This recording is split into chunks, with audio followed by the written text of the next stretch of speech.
So this next step that we're gonna look at and start working on is adding color to your cross contour drawings, just to first of all emphasize the form a little bit more through the way that we're painting, and then to add a little bit to just the color and bring it to life a little bit further.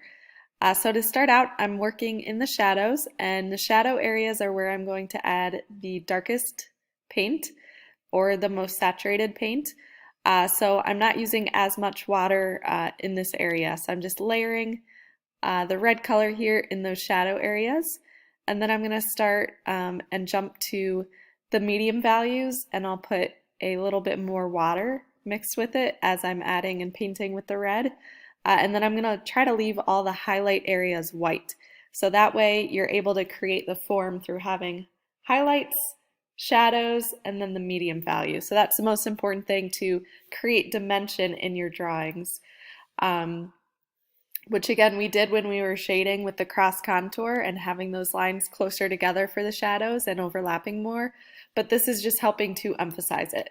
So here in the video you can see that I'm going back over those darker areas and the darkest spots with even more paint. So I'm just trying to layer it thicker and thicker in the darkest areas of the apple. So you can see around the bottom of the apple here's the darkest, and the outside right as well as the left.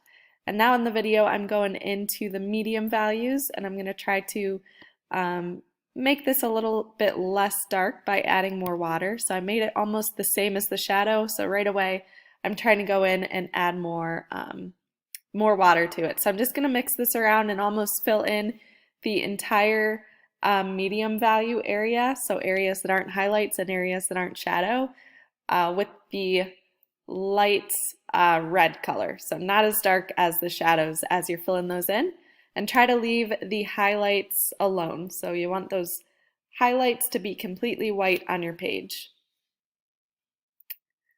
Alright, so now once I have this medium value filled in, I'm going to go back over the drawing and just try to emphasize some of the directional lines.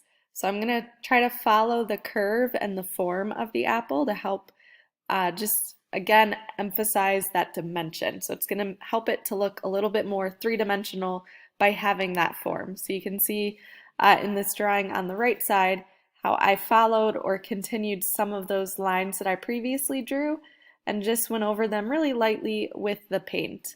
But before I do that, I'm jumping into the shadow here and getting that filled in as well.